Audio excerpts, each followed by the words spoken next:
Hello and welcome to the Green Profit Academy Pros podcast. This show digs into the challenges in growing a lawn care and landscape business while maximizing your profit. I'm Christeen. And I'm Steve Bousquet. We are the green industry experts in profit, growth, and leadership. Hello, Christeen. How are you today? Good. How are you doing today? I'm good. It's Thursday. Got a lot done so far. Looking forward to the weekend, though. Music is tomorrow night. First music on the green, acoustic on the green in our hometown. So I'm looking forward to that. That's awesome. I wish I would go to more live music because it's something that I absolutely love. And it just kind of, soothes your soul and gives you some mental space to kind of relax and unwind and disconnect. So we have it. I just, I need to do something about that. Yeah, it's fun. Sometimes it's one of those things that me and my wife have to kind of force ourselves to go to. But once we're there, we're really glad that we did it. But it's like, oh, Friday, do we really want to pack up everything and go? But once you're there, we have a good time. So encourage people to get out and enjoy some live music. Yeah, especially right now, like the sun is out, it's summertime. It's kind of hard to stay focused on business. Yeah. So I'm excited about the topic we're going to talk about today because it's kind of related to, not being able to unplug and do more, fun things because of how your business is run. Yeah, I'm super excited today because it kept coming up in the past month. I kept seeing it almost on a daily basis. So in today's episode, we're going to be discussing a critical topic, understanding the cost of an owner-driven mentality in our small businesses. Whether we're just starting out, we've been in business for years, and I mean like over 30 years, this episode will provide valuable insights and strategies to help you grow sustainably and not use our owner-driven mentality as the constraint. Yeah. And some of the things we're going to be diving into today is, defining like what is owner-driven mentality, right? The financial, mental, and personal costs associated with it. So raising our awareness around that, and also to kind of go over some strategies to mitigate those costs. So what are some of the things that you can change if you identify with any of these? And one of the things I'm going to talk about during this podcast is like, what does it look like? What does owner-driven mentality look like? Like, how does it show up? And also, what does it feel like? Because I went through it for 30-something years, and I had to learn how to get out of my own way.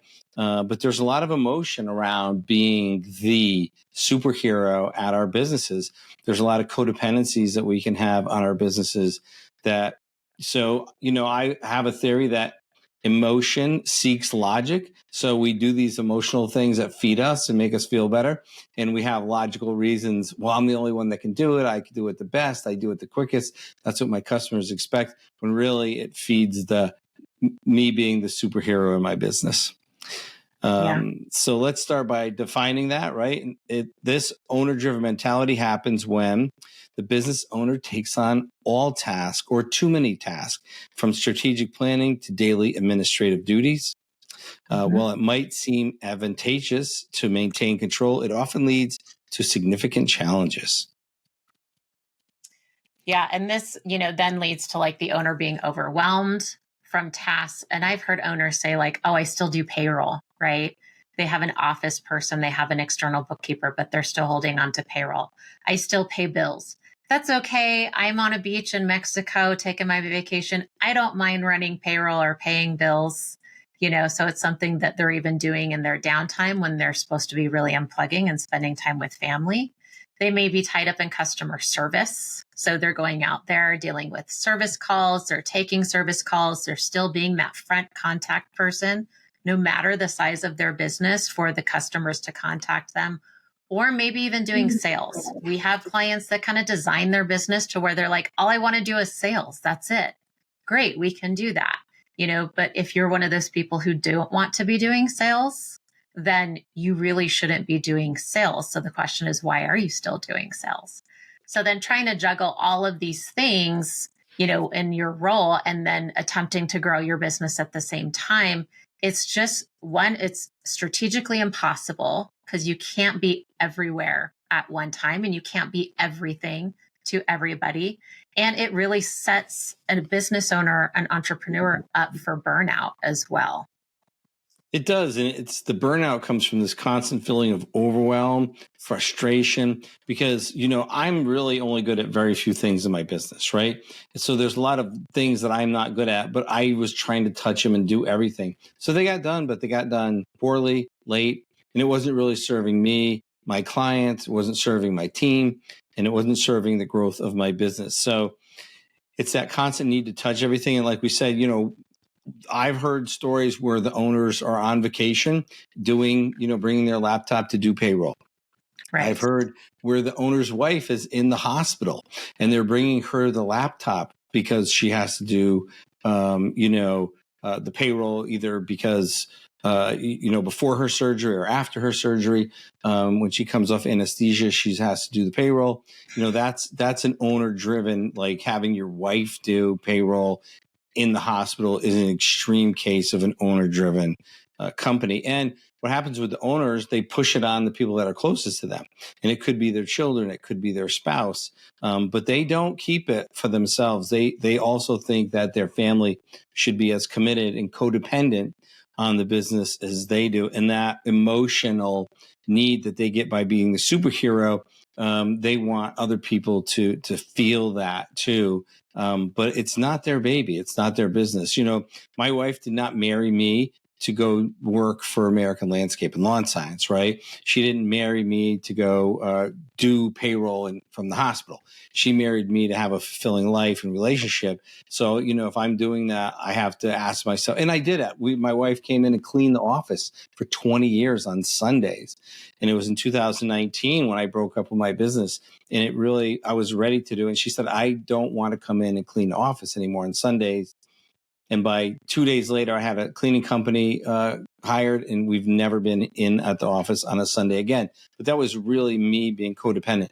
We're gonna save money. We'll clean the office ourselves. I'll still do estimates on Sunday because I can get more work done when nobody is here. That was my logic. So right. It can burn out not only the owner but also their family. Right. The people closest to them, I've seen this with their emerging leaders too. So their right or left-hand person that they really depend on, or even both. And they're driving them just as hard or putting just as much on them or expecting them to function the same way. And then that person gets burnt out. So sometimes we lose good employees because we have such high expectations of them that they leave because they can't continue to manage the business at the level that we expect them to. So it's really, it ties back, I think, to leadership and mindset, where as leaders, it's our responsibility to be aware of this and what it looks like, and then also teach the people that are supporting us in the business of how this works, how to keep them in a good lane to where they don't get burnt out. What does that look like? And then it kind of rolls downhill to where you have a highly productive team versus a team that just, hustles to the grindstone. So that's kind of the old mindset. Yeah. In that hustle, old school hustle, and till you're burnt out and you need, a break or a rest, and people quit, right? So when we're tired, we should rest, not quit. But sometimes it just seems like it's never going to end. There's never going to be a moment to rest. So people quit or they self-sabotage. And I've seen that. I've done it myself. To myself, and I've seen other people do it to themselves. So let's dive into the financial cost. So what's the first major cost? Yeah, so I love this topic because those who, listen to me talk, I love to tie profitability and money, strategically to how we do things. So really it's when we have opportunity cost. So a major, major cost to where, it's owner driven. And I say this a lot, and I get it from Michael Bungay-Stanner. He says it in, his content that he shares. And if I'm saying yes to this, what am I saying no to? So there's a lot of things that we could be saying no to because we're saying yes to something else.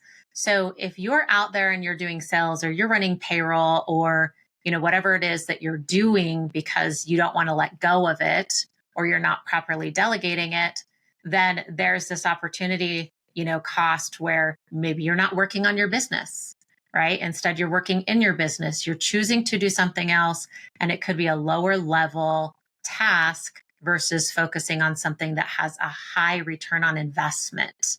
So that's one of the biggest costs that we don't see. It doesn't jump out at us on a profit and loss statement. It's not chasing us around, driving us crazy. It's kind of like the silent killer in the business where we're unaware of what opportunities and how much they can give us because we're focused on lower level items in our business.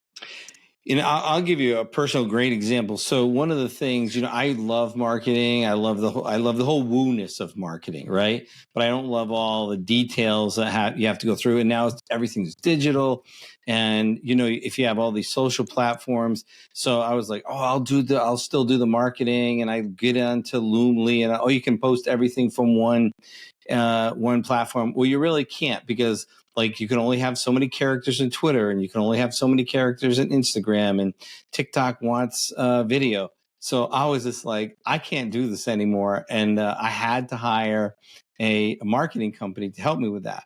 But what opened up was the biggest constraint in my company has been hiring people.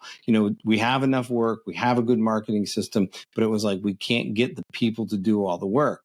So by giving that marketing up and giving it to somebody else, I could then focus on the biggest constraint in my business, which was people. So now that we're mostly fully staffed, we're having the growth that we needed, but it was really like, give up what I can't do anymore or shouldn't be doing to the people that's all they do. And I went on to refocus. I don't do all the hiring, but my attention was focused there instead of on that marketing. And it's made a huge difference. We're getting our rounds done on time, right? Our sales per hour is up all the time because we have enough people to staff it. We're not playing from behind all the time. So it made a huge financial impact on our business. Yeah. And another area I see, which is unfortunate because they're good at their craft, right? But then they're in there doing their books. And then they come to us and they say, I've been thinking about getting an external bookkeeper, and, I think it's time. And then we look at their books and it's like, cringe city. And it's like, well, we can't tell if you're profitable because the way that the books have been done, and, it's super messy. And so then we have to go back and clean it all up. But they've been investing all this time in managing their books, which I have to think it's got to be a really slow, painful process, because if you're not great at it and you're not sure it's been neglected for some time, then you spend a ton of time, catching it up. And what else could you, have been doing? And a really great, just simple example is, let's say, outsourcing payroll might cost you like $200 to outsource payroll per month. And it frees up any of those hours. So you could probably sit down and through processing payroll, maybe it takes you 2 hours a month, or 4 hours a month, depending on how clunky your system is and how you kind of, maybe kind of fumble through the process. So if you spent that 2 hours a month instead, let's just say generating leads, you're paying a payroll person $200, you're generating leads, you could land, a $5,000 job. You could land a $10,000 job, right? So it's like, what's the greater financial gain? Do you want to say yes to that $200, or do you want to say yes to that $10,000 job? Yeah, and you have to decide, right, for what's the biggest constraint in your business right now, right? Whatever it is, it could be sales, like you were saying. Is it marketing? Is it hiring? What is the biggest constraint? That's where our vision and our focus needs to be as the owner of the company, not in saving a couple $100 a week. When you're especially when you're a multi-million-dollar company, Oh, goodness, I think for a smaller company, it might not even be $200 a week. And I've had payroll services since the day I found out about them. And because I tried to do it myself and knew that was just not going to work, when you look at the advantages of it, they do your quarterlies, they do all your tax stuff at the end of the year, the W-2s, the I-9s or whatever that they have to turn out for the subcontractors, even because they're seeing who's paid and who's not an employee. So they can help you with so many things. And if there's a mistake, they'll back, they claim it. And then the pay periods and all kinds of advantages, I just don't even have to think about because of that. And it's because of realizing, my job as the owner is to find the constraint and focus on that. And whether it's cash flow and having a system for my cash, profit first, that's what led me to profit first. Was like every week I got to figure out who gets paid, when, how much. It was just too much. So I found that was the biggest constraint. So we found a system. So really, right, if you're going to do whatever you're going to do, I want to go out and prune my display garden in front of my shop so badly, but I have people that I'm paying to do that at X when my value is XXXY. So as much as I want to go do that, that's not serving maybe a little bit of my mental health for a couple hours because it's so like cathartic, like it's healing for me, but it's not something I can really afford to do at work. So I can come on my own time, but my business I can't be the only person to prune a PGM rhododendron or a rose, right? We can train people to do that. And it's the same thing with bookkeeping and even sales. It's crazy. Once I got out of the sales, our closing ratios went up because my sales team does a better job of following up. I was not good at following up. I was like, okay, I'm going to go on the sales call. I got to sell them then. I got to do the design and sell it then because I don't have time for 5 follow-up calls. And my sales team has totally knocked it out of the park with follow-ups. And it increases the sales by 50% just with all the following up they're doing. So we're getting way more ROI on our marketing because we're closing more. But I'm not doing it. And that's the whole thing. Yeah. And I think, that again, it's like, if you're saying yes to this, like, what are you saying no to, which typically ties to profit. I think too that, and I see this, with business owners, and I see this, with team members, is they'll choose the path of least resistance. So change is really scary. So they'll be like, well, I've been doing payroll in the company for years. Ooh, if I give it up or I give it to somebody else, that's changed and I don't have control. And then what? Or if I do give it up, then what am I supposed to do? Is there a task for me in the business? Or so if we focus on those things we're not supposed to do, it's really hard to, see the things that we should be doing and being aware of those to move the company forward. And it's also very scary to change. So, being aware of that, like we're making it a bigger monster than it really is, right? It's simple. We'll take baby steps. You can change it. It doesn't have to be so scary.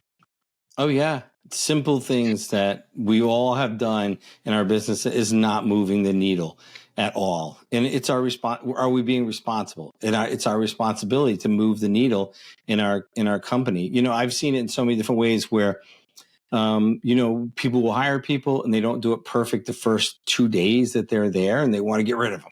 And instead of, I always ask, well, what's your training program? Well, I told them. What do you mean you told them? Is it written down anywhere? Well, no, I keep it all in my head. Well, okay. So we don't have a system. We don't have a process. No. And he's supposed to know that. Yes. Okay. It's kind of like, how do you be a good spouse? I don't know. You're just supposed to know, right? No one's supposed to ever communicate or tell you. You're just supposed to know all that. And it's not a reality. But allows the owner to then get rid of that person and then they can be the hero again. And then they can hire someone else and everybody else sucks and nobody wants to work and can't do the job. So it allows them that hero circle all the time. And it's terrifying not to be the hero. Oh my gosh, so many people in my company do everything better than I ever did. Was I ever as good as I really thought? Was I ever the hero that I ever, thought I was? And that's a scary thing, people take one of the biggest steps I took was really, and I might be jumping ahead, was taking these 4-week vacations. And the first time I'm like, no one's calling me. No one's calling me. What's wrong? And the second time, then I come back and they have all these problems. And I'm like, see, I'm awesome. They needed me for this and that and that. Then the second year I did it, it's like, no one's calling me. I come back, well, they only needed me for that. And then the third year, they didn't need me at all. And what a blow to the ego. And it's like, I thought I was Mr. Awesome. And matter of fact, not only did they need me, they did it better without me here. Yeah. Step down off that mountain. And I think that's something to really be proud of, is if you can grow your company to not be dependent on you, and you can go off and do whatever you want to do when you want to do it. That's the ultimate dream, to where that to me screams success, when you can walk away and the company is running smooth without you, because that allows you to go do what you want to do. That's kind of why we opened the company to begin with, right? The journey was great, right? The trip getting here was fun, and yeah, sometimes it sucked, but we learned a lot, and now we're here. So, we can step into a whole new realm, a whole new lifestyle, and even look at like, well, what do I really want to do now that I'm all grown up, and so is my business. That's scary. I mean, right? You say it, so when we're in it all the time, we're like, oh, I can't wait till the day where everyone doesn't need me for everything and I can go do whatever I want. And then when that happens and the reality sets in and you're like, well, what? Like, now what do I do? And how do I get used to that? So, and there's other things that you can do and you can focus on, but it's very hard. And so what I see is people, a lot of that I'm working with, a lot of owners, they or have worked with, they keep that hand on first base still, because they, well, I'll give up everything except that linchpin role or this role or that role that really everybody has to go through me to Right. get paid, or to either get paid through payroll or to get paid as a vendor. I think that's the key linchpin. Like, nobody gets paid unless it goes through me in the whole company, or no sales get made unless it goes through me, or no checks get signed unless my name's on it. That's like our self-sabotage of keeping us locked in that owner mentality, concept world. And I've even seen owners reinsert themselves. I myself have been guilty of that, to where I'm like, give it over to my team. And then I'm like, oh, this isn't getting done. I'm just going to step in and I'm going to help them out. And every time I screw them up, and then I have to reach out to them and be like, well, I did this. I was trying to help. I probably messed it up. So you should probably go look at it. So not only do they have to do it, which they would have done in the first place, but then they have to fix whatever I messed up and then get it done right. So I've seen that happen too, to where owners will insert themselves kind of moment by moment into tasks that other people own, which says, I don't trust you. And that's really not what we're trying to say, or something new will be created by the team. And then they'll be like, oh, well, I'm going to take that over. And no, you should really just, go sit down and do, your owner stuff. We got this. Because then, it turns out, again, to be that bottleneck that the team has to figure out how to, kind of get it back out of the owner's hands. Yep. And go around and fix everything takes a lot of energy and is a distraction. There's also a mental and emotional cost to being owner driven. And it's constantly juggling multiple roles.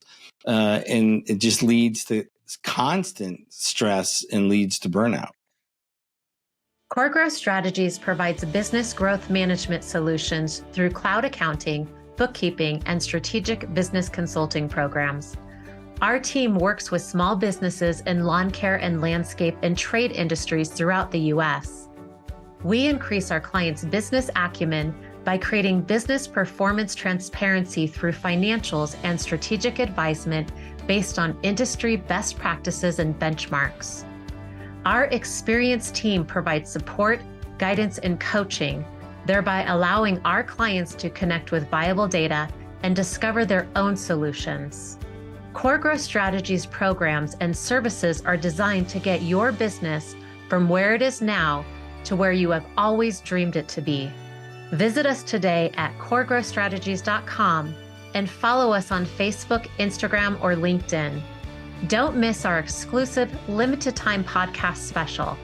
Just mention promo code GPA Pro to any member of our team during your complimentary consultation, or enter the promo code on our site when you sign up for one of our online programs. That's promo code GPA Pro.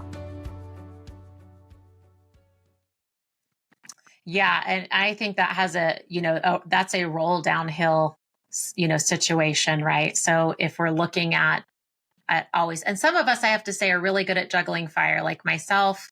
And these are, we've talked about Gallup's strengths before, the Clifton strengths, and typically like high strategics, they like juggling chaos, because it feeds their energy. So like myself and another team member, we really kind of like juggling things. We figured out as we grew, like we have to create our own things to juggle. We can't juggle them with the rest of the team because it exhausts them. And then there's also a point of burnout for us, right? The people that do like, kind of that juggling or multitasking that really feeds us. But there's a point where I even burn out, where I'm like, this is too much. I can't do the things that I really want to do, especially now that I'm aware of what things I love to do. Then it stresses me out anymore. So you could get decision fatigue. So this is something that happens and it happens to me where, I come home and my husband's like, what do you want for dinner? And I'm like, I don't know. I can't even decide on dinner. Dinner's too much of a commitment. Like, there's 3 options or too many options. And they're like, geez, it's just dinner, and so that might be something that might sound familiar, to our listeners, to where like even deciding what you're going to pick off a menu is just too much. So we've got decision fatigue, we've got mental health issues to where you're not sleeping, maybe you don't have a healthy diet, you don't have time, to exercise, which can then lead to anxiety and depression, not the best mindset when we're tired. We don't show up as our best selves, and then our team kind of looks at us and they're like, oh, they're kind of a big jerk. I don't want to run into them today, or, ooh, my boss is calling, I don't want to talk to my boss because we're always in a bad mood. So those are some things that can really exhaust us. Brain fog is another one that I hear come up, to where they're just like, yeah, I just don't feel as sharp. I kind of feel foggy. I'm spacing out on just common words that, I'm trying to communicate to people and I can't find the words. I experience that myself at some times because I'm, going 100 miles an hour. And then I'm like, what's that thing that you write with? I need one of those. So just, simple things. Yes. And we've all been there, just trying to find a simple word. Sometimes at the end of the week, you're just so fried. You just can't even, like, you're looking at it and you can't think about it. Just, you're so burnt out because it's been a long week and a lot of thoughts. And it's emotionally, then, when I was working 7 days a week in the green season for years, it's hard to be emotionally available for your family and even your friends. So I kind of developed a little bubble around me. I kept everybody at arm's length because I just did not have the emotional capacity to have those types of relationships and that type of awareness. So, years and years. And I would use humor and I would use sarcasm to keep people at arm's length. Like, you won't, no, let me make a joke or let me be sarcastic and it will keep people at bay, because I had no, emotional capacity because of the constant working. And so, like, when we're talking about what we're talking about today, me and Christeen both have lived it. It's still a challenge that we deal with. And that's why we feel so comfortable talking about it. It made sense to me. I'm trying to provide for my family. I've got responsibilities and bills. So I have to be that 7-day-a-week warrior in the green season. And there's a huge cost to that. I'm very fortunate that it didn't cost me too much, but it cost me a lot. Yeah. Yeah. And the other thing you can experience is, besides just overall anxiety or even depression, is you start losing that motivation for your business. So, your passion and your vision kind of go out the window and you're like, what am I doing this for? Why is this so hard? I'm putting in all this time and all this work and, I'm still here and I don't feel like I'm gaining any traction, or it's 2 steps forward and 3 steps back. And, so that mindset can really set in and set up camp when we're overexerting ourselves or we're not letting things go, or not even delegating properly. Maybe it's not intentional, but you're functioning that way, in your business and creating bottlenecks. constant bottlenecks, and we end up being the bottleneck. And also personal costs. And I'm 100% on the personal costs. I just shared with the emotional, the lack of connections. All my relationships have turned into transactional relationships. And even my son, I think he was 10 years old, he pointed out to me, he goes, Dad, you're only happy when you're selling something or you're buying something. Because my whole world had turned into that, right? Mm. So there was no just being. It was either there had to be some transaction that was going to transpire. Otherwise, there was just, what was the point?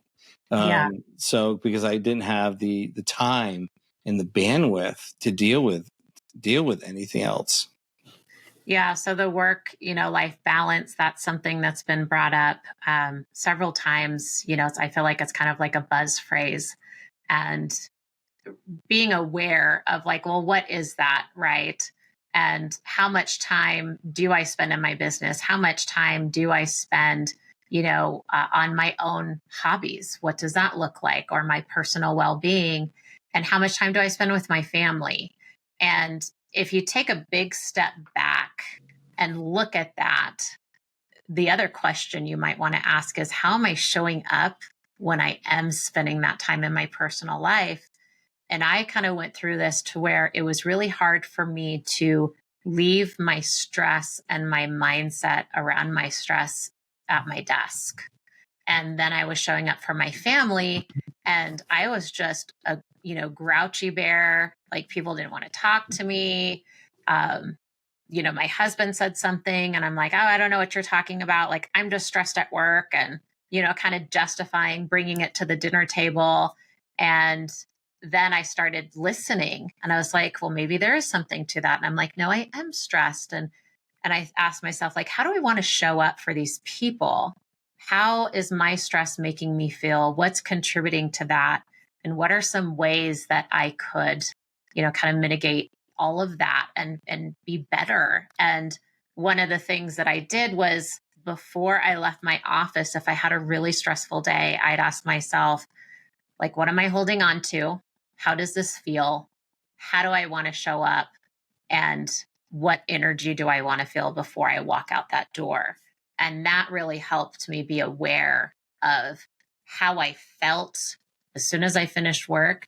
And then the difference, giving myself time, how I felt walking, through the door and, to my husband and my kids and things like that. And it made the rest of my time out of the office a world of difference, because I wasn't bringing, my giant gorilla from my business with me and letting it mentally and, emotionally beat on me like all night long before I came back to the office. So it can definitely give you long-term health conditions. I still go get massages on a regular basis because I carry so much tension in my shoulders. That's something that has impacted me long-term. I got very sick at one point from adrenal fatigue because I was pushing myself so hard in my business, and I couldn't figure out what was wrong with me physically. And I went to all these doctors, and they finally figured it out. They're like, oh, we think it's thyroid, or it's this, and it turned out to be adrenal fatigue because I was burning myself out for so long, so health conditions. And we even have a mutual friend that, he had an immune disorder. And because of his business, where his immune system was attacking him physically, his body, because he was so stressed out and was hospitalized. It almost cost him his life. Yeah. Yeah. Yep. It's very, and that's a good example, Christine, of what you just shared, of what it looked like and what it felt like, right? So when we're experiencing it, the questions are, what does this look like? What does it feel like? So it's an awareness when it starts happening. And, in 2012, we broke 700 customers. We had a big party. It was a big deal. Then from 2012 to 2018, we grew to 1,800 customers, and but over in that period of time, it sounds wonderful, right?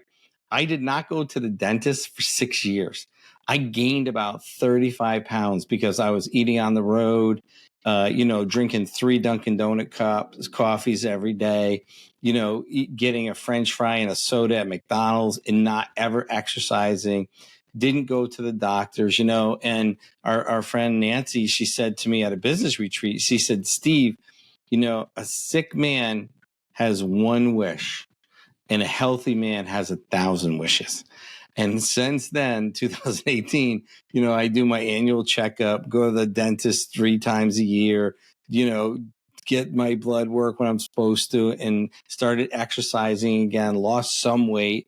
But I was just like so driven on this growth mission that I was willing to pay for. I was very fortunate that, I didn't get sick or, have long permanent damage from that. But it was really, I was just not even aware how fat I had gotten.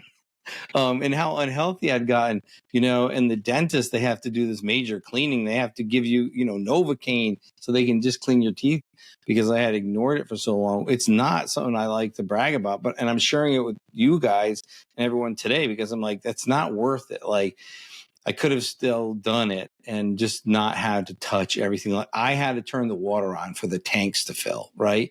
So we could go spray. I mean, it was just like ridiculous, but and I will say that, I'm very fortunate, and I can remember the moment when she said that, and it was so obvious. Yes, a sick man has one wish to feel better, and a healthy man or a healthy person has 1,000 wishes. So it's a big cost to pay.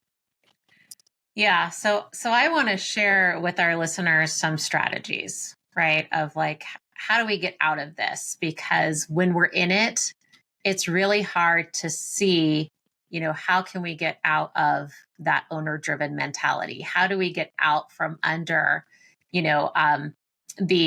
these things that are having like this huge impact in our lives because we're constantly saying yes and not letting go of things in our business, or we've convinced ourselves that we can't, or we have this mindset. And I think that these will not only contribute to changing the way we think about it, but giving some solutions on how to.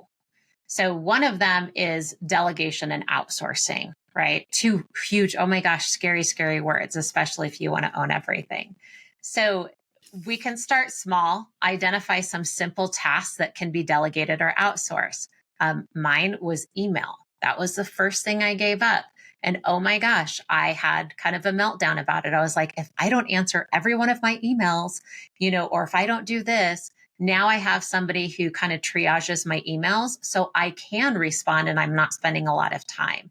But that was as silly as it sounds, it was a huge, scary thing for me to give up. So hiring an employee or hiring a contractor, freelancer or somebody like that for some administrative duties can free up your time. So you can start focusing on the bigger things or raising your awareness around like, what are the pinch points in my company? And like, what do I have to fix? Like, how can I implement some strategic growth? So that's a big part of it. Another part of it, might be like hiring an external bookkeeper to do things, or an external marketing person, like Steve said, or a janitor to clean the offices, or just a helper on the job. You're thinking, oh, I can't afford it. The question might be like, you cannot afford it, right? So looking at it from that perspective. Another strategy, and this is challenging for some people. So I always say, like, lean into your community.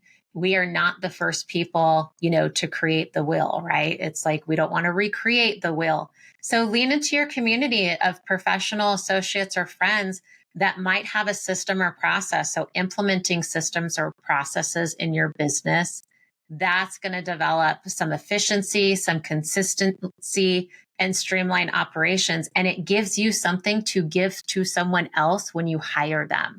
So you're not just like, yeah, well, I told them when they first started, like on the first day. We want to be able to give them something that they can refer to and learn from. And then also looking at automating, anything in your business, from customer emails to payroll to bill pay, some customer service automations. So what can you automate in your company? And like I said, lean into others that have already been there and say like, hey, do you have a process for this? Because then you can take their process and make it your own. You don't have to start from scratch. So that's one of the quick tips that I would give anybody listening to this is, who do you know that already has something that you know, that might be working, and see if it would work for you and make it your own. Yeah. And, Profit First is a great system to start with because it takes that who do I pay, when do I pay, and how much do I pay them out of our hands, and it automates it, right? Yes. And also, how much do I spend? Because it aligns all the spending. And one of the things, myself included, and many other people, we buy what's needed and what we feel logically is necessary, whether we have the resources to support it or not. And that can put us in a bind. So Profit First is a great system because when people hear systems, are like, they're not sure, like, what does that mean? Is it complicated? Do I have to hire somebody? Profit First is a system. Hiring a payroll company is a way to systemize. And we bring up payroll just because that's what we hear a lot, that the owner's, family or wife is still involved in, that for a few dollars can be outsourced to people that do it all the time. Even truck maintenance is a system like, okay, we have, that little sticker that goes on our trucks that say, hey, the oil needs to be changed at this 5,000 mile point. That's a system. Right. Mm-hmm. So systems don't all have to be computerized. We use systems of job scheduling on dry erase boards. We also have scheduling that is in, WorkWave Service Assistant. So it doesn't always have to be this computer system. It can be a sticker on a windshield. It can be like we have this system of scheduling who organizes the tools. And it's literally, Billy's on Wednesday, Alberto's on Thursday, Henry's on Tuesday, Cruz is on Monday. And they have to sign their name and the date that they did the organizing. That's a tool organization system assignment, right? So it doesn't have to be you don't need a new software or a new app. Keep it simple. Could be a Word document, an Excel workbook, anything like that. It could be, like you said, a whiteboard, but just getting something in place. Another strategy, and I hear this so much, it's time management and prioritization. And I would have to say, like, not all of us know how to prioritize, right? And I even find this with my team, to where it's like what they think is a priority is not what I think is a priority. So I have to communicate priorities, around expectations. And some of them, they just want a task list to kind of run through, but they don't really know what's important. And typically that's because it's not being communicated. So one of the tricks, I use this a lot, as I use time blocking techniques and time management systems. There are several out there, like you could use your Microsoft Calendar, your Google Calendar to block off time, right? And really protect that time. You need to respect that time blocking. There's also other programs out there like Asana is a project management system. You might even have something in your industry software that you can use, or maybe you're using a whiteboard. So just really looking at, how can I block my time to do what I'm supposed to do? And then also, what is a priority? And when we're looking at priorities, it's looking at like, what's the most important thing that I can get done that's going to give me the most return on investment? Sometimes things change and you have to pick up something else to get done because you don't have enough time. So I think too, in time management and prioritization, forgiving yourself for unexpected things and not beating yourself up is also really important. Yeah, because a percentage of our time is going to be urgent and important, not urgent, not important, urgent, not important. So, get your Eisenhower quadrant out and look at, but you want to be spending as the owner, important, not urgent. That's where, the majority, 3/4 of your time, but that doesn't mean that you're never going to be in the other quadrants. I still have urgent and importance. It's not common. I mean, it's probably 2.5 or 3.5% of my life, but before, because I wasn't taking care of things when they were supposed to be done, because I was in my busyness, right? Businessness. And so I would spend 20% of my time in urgent and important. And then, so, you can use the tools that Christeen used. simple as a Google Calendar too, with timers. I use timers on my phone to help me stay focused. And the other part of this is like self-care, personal well-being, scheduling time for rest. Remember earlier I said we rest when we're tired, we don't quit. Personal activities that give us joy. Bill Aho, he was 105 years old. He's 106 now. I asked him, Bill, what's the secret of having a fulfilling life, living that long? He goes, he didn't even skip a beat. He says, you do things and do things you love to do. You do you and do things you love to do. So you be you and do things that you love to do. So finding and doing things that we love to do, will give us a lot of happiness and fulfillment.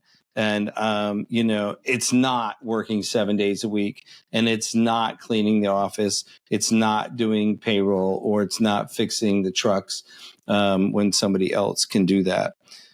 So we want to engage in regular physical activities, mindfulness practices, self-care is crucial in maintaining emotional health. The other thing that's given me a lot of fulfillment, I knew it was a good thing for my community, but participating in nonprofits has really given me a tremendous amount of fulfillment because, I had to make a decision at this point in my life.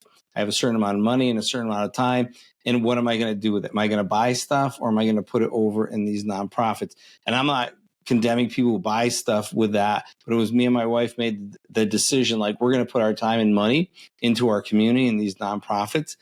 And we have gotten so much fulfillment, and we can feel it together, me and my wife. Like, we're a better couple because we're doing this together. And there's a mental health, there's emotional health around it. So that is really something that we never took the time to do before.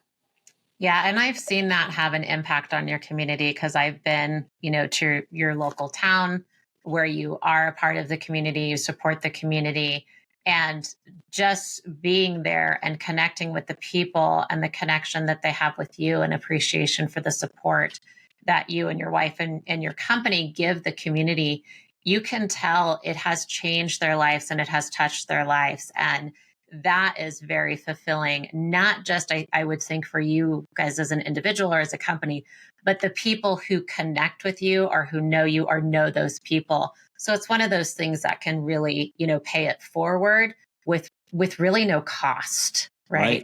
It's just time and, just getting joy from that.